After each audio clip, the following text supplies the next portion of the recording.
Hello from Gardening at Dwensa here in Ireland, and you are very welcome to this April garden tour. Now it's the 25th of April today. The sun is splitting the skies and we're all saying to ourselves, you know, this might well be our summer, so we're going to go out and enjoy it as much as we can, because you never know how the Irish weather is going to proceed into the summer months. And so everything looking great. The good news is that the majority of my tulips are in flower, not all of them, but the majority. So the garden is looking absolutely fabulous and I'm enjoying it to its max.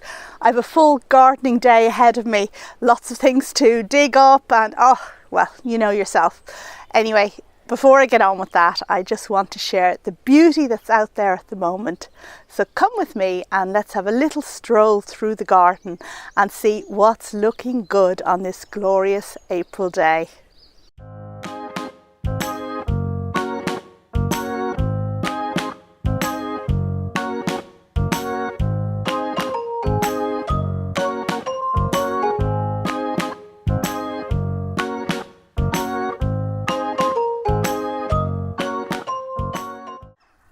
And our first port of call on this sunny April morning is this border here where I've planted up my tulips, and this is looking absolutely wonderful at the moment.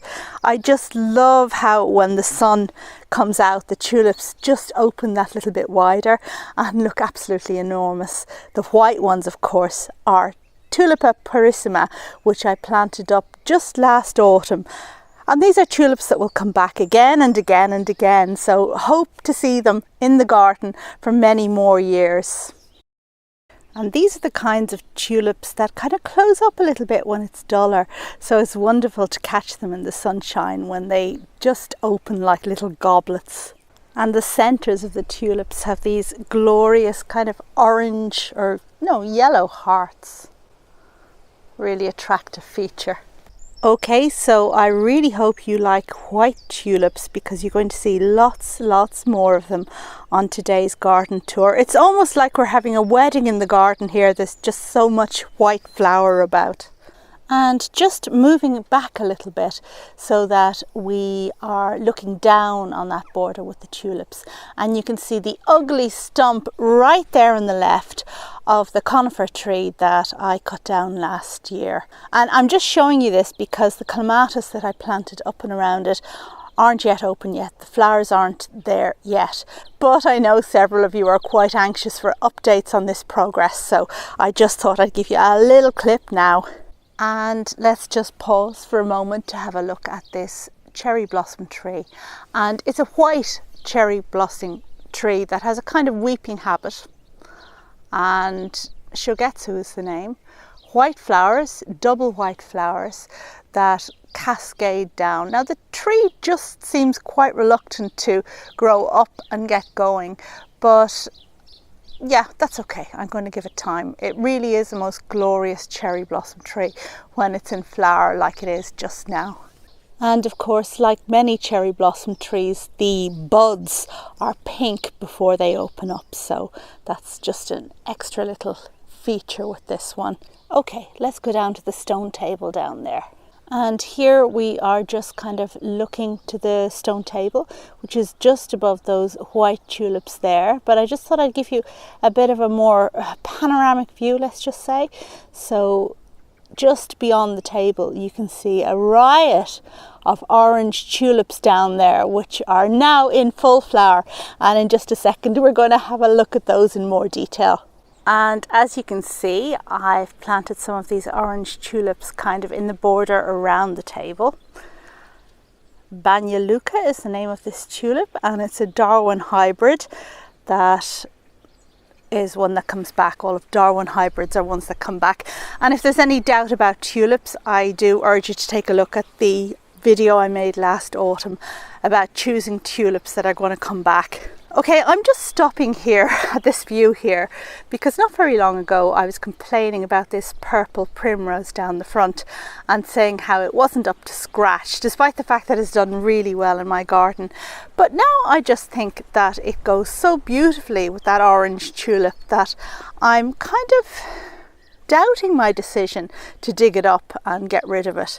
And perhaps I will just leave it where it is, because when it's in flower and the tulips are in flower at the same time, it really does look really well. And looking back to where we've just come from over by the greenhouse, you can see that I've echoed this white tulip across to the table, kind of put a little bit of cohesion into the garden. Oh yeah, the laurel tree just on the left there has been pruned since you last saw it, and I think it just looks a good bit neater.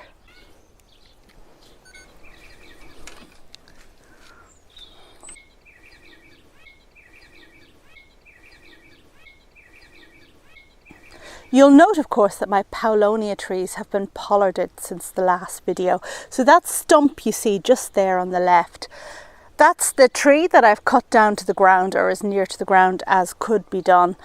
And very soon this tree will begin to sprout with lots and lots of new young growth, which will result in enormous giant leaves and a very tropical feel in the garden. And just a little note for those who have been worried about succession planning. And what we need to note with these tulips is that very soon they will be gone and there will be leaves left. And those leaves need to be left alone, not cut back or anything like that. And then what will happen in this particular border is that the other plants that you can barely see now will come up and they will cover up so many things. So these hostas and these Astilboides that you can barely see now will completely cover the primrose at the front, so you can't see it, and obscure the tulip foliage behind. And before we leave the stone table completely, just a little update on the alliums, which are actually in front of us here in this picture. And well, what can I say? They're just progressing a bit further than they were last time. No sign of flowers yet, but that's okay. It's a bit early for them. And before we go any further, just a few quick updates on this section of the garden. So the hyacinths that you can see over here, yes, they have gone, but they're still pumping some scent out, so that's really good. And the scent is just gorgeous from here. Now, I am really pleased with how well these hyacinths have done this year. They have done fabulously. And just beyond them here, you can see that the peonies are really progressing now, and the one on the right is full of buds. In terms of succession planting for this particular section, I have to tell you that I have none. There's nothing that's going to come up and take the place of these hyacinths or just cover up their foliage. But that's okay. I'll look at that, doing that going forward next year. These were just planted last autumn, so, you know, it's something else for me to think about.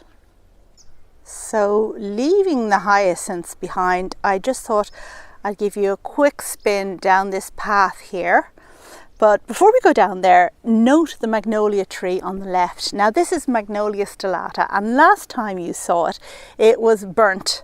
But what's happened since then is that there were several buds that hadn't yet opened when we had the frost that burnt the last flowers. And the last flowers that were burnt, they've withered and they've died and they've dropped off. And now the new buds have opened, and the result is it looks really quite fresh and quite new. Not like, unfortunately, poor Magnolia Star Wars or the Soulangeana ones that I have elsewhere in the garden that I guess were giving their full tilt to flowering when the frost came. This one is still looking great. And this shrub that's planted just beside the Magnolia stellata is coming into flower with its glorious white flowers. And this one really is a vision when it gets going. Now, this isn't in full flower yet, just a smattering of flowers, but a whole weeping load of white flowers is a real vision. I'm just waiting for one of my children to get married in April, because we can do it in the garden. There's so much white flower here that they'd be sure to, you know, be able to get a beautiful reception. Anyway, that's aside. Nobody's getting married anytime soon. It's just my little fantasy here playing havoc. But this shrub, yeah, a super shrub. The only drawback, the only drawback is that it has no scent. And normally you wouldn't think of such a thing, but when something looks as pretty as this, there's something about the appearance of the flowers that says scent, and I keep going to smell it. I keep believing that there's going to be a scent, but there isn't. And just beyond it, oh, I see a peony just trying to open. Okay, so this is one of my tree peonies, and it has beautiful deep pink flowers, which we can see are thinking about flowering very soon. Can't wait for it. And so I don't know about you, but my absolute favourite flower is peonies, and I love this time of year because there's all the anticipation of the peony flowers coming, and this one is really something to look forward to. Okay, time for a little mooch down here, down this path, and let's see if there's anything worth noting. And right in here, in this shady border, I have something important to show you, but for the moment just take note of the cute little aroid there on the right, which is a bit of an old stinker but has really gorgeous flowers. Well, I think they're wonderful anyway. And on the left, practically growing on top of it, we have a geranium, and this is Geranium Ann Folkard, and she is a scrambling geranium. So if you imagine that all of this area to the left, where the sanguinaria were in flower and the trilliums going over, then that will be completely covered in by foliage and flowers from this particular geranium for the rest of the season. We'll come back and we'll see it as time goes on. So this is in terms of succession planting, and I guess basically covering up the foliage of the spring bulbs, so that you've something interesting to look at for the rest of the season. And you can see how the flies are very interested in my little aroid.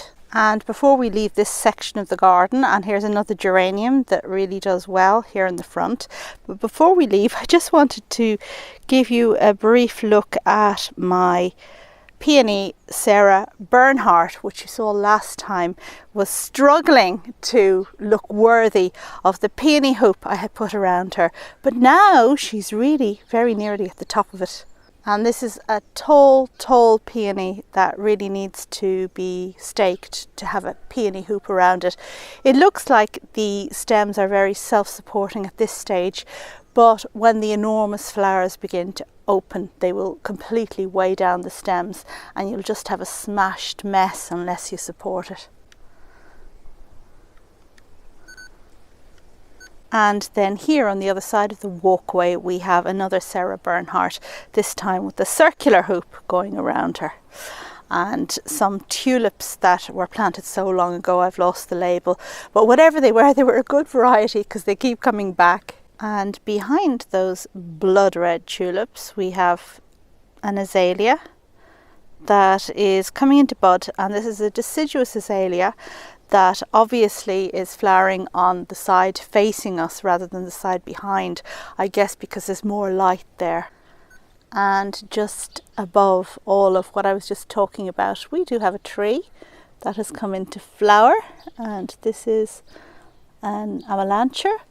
I do have Amelanchier canadensis in another part of the garden, but this is the cultivar called ballerina, which I believe is a smaller one. And the flowers are lovely, and on canadensis too, lovely, but they don't last for very long.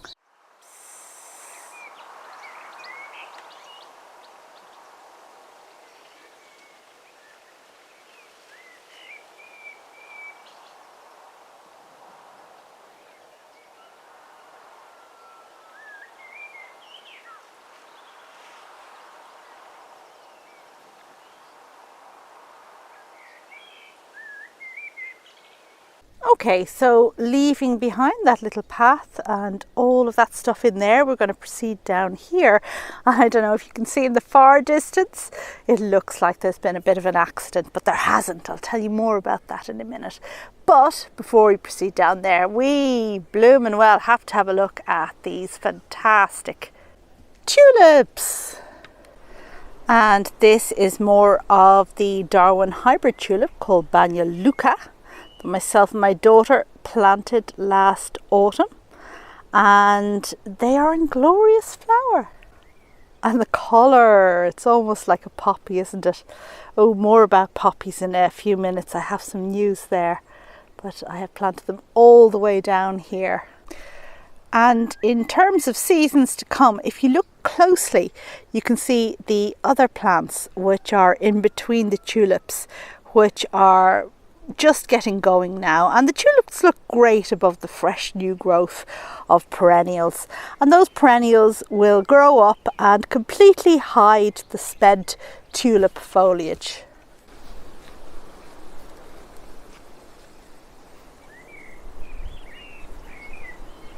And here we are, just taking a final look up at the table, because what I did forget was to just show you on the other side here.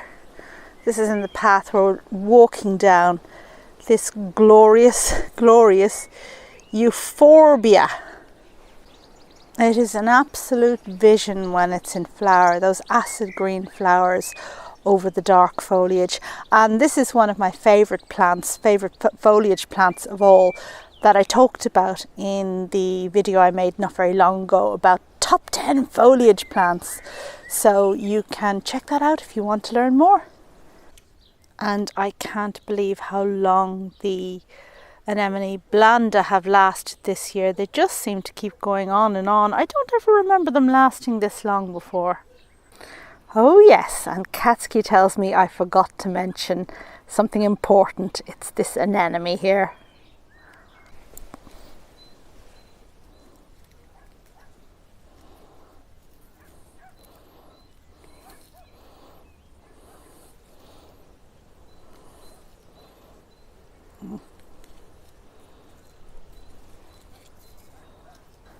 And just over here we have a glorious little primrose I grew from seed a few years back. Barnhaven seed, I hasten to add. And I moved it last year just to make sure it didn't get shaded out by the bush beside it. And it's done really well. Okay, so having travelled from up there, we are now going to take a look at this border just right here. And as you can see, more of that white beautiful tulip here, just brightening up the whole border, and plenty of peonies. And in this border I have two hybrid peonies. So this is a cross between tree peonies and herbaceous peonies, and they're called Ito hybrids or intersectional peonies. And the first of them, this one here, which I believe is Bartzella, although my labelling got a bit mixed up. I've got two yellow ones, and I believe this one's Bartzella, and I can see the first of the buds right in there. The second intersectional one is this one over here, which is a whole lot less advanced, and putting the name of that one up here on the screen, although I did mention that there was some confusion between the two, so don't hold me to account on that. Cerinthe looking really quite lovely here at the front.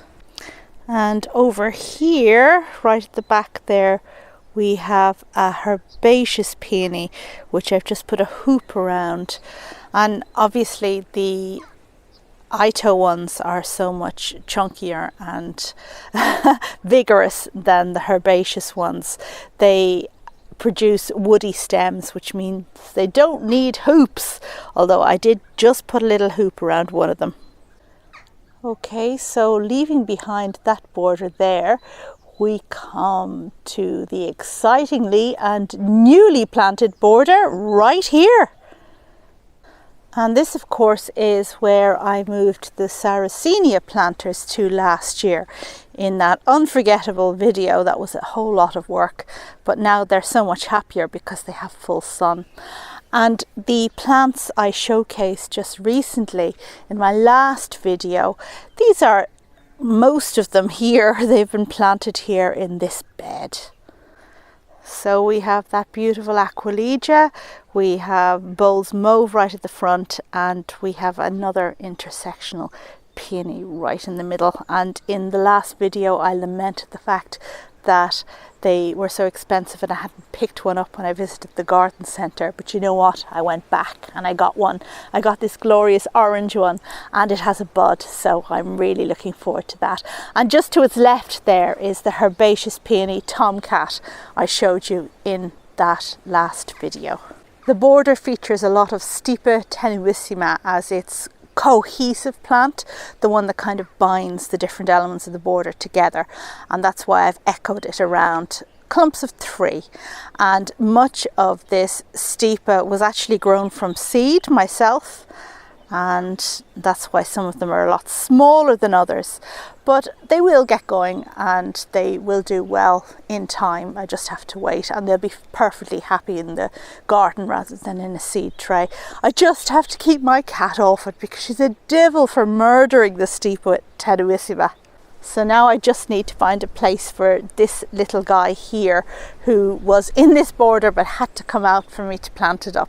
And just finally, so this is the path we came down. You can see the stone table right at the very top, and just to the right here, that's the newly planted border.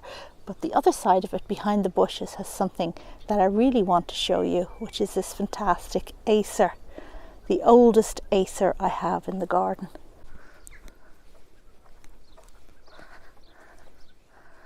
And here she is from a different angle. I just thought I'd stand in so you get an idea of the scale. So she's about the same height as me and doing so brilliantly, with the trunk that almost looks like a bonsai as it twists and turns. A fabulous tree that is at least 20 years old, because we moved to this house 20 years ago and she had already been bought at that stage. We paid quite a bit for her, but she has just done so wonderfully.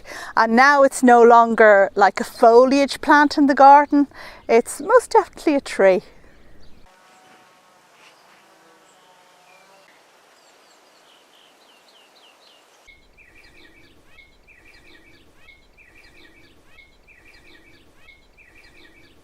And that brings me to the end of this video, an update video near the end of April, which I hope you have found interesting.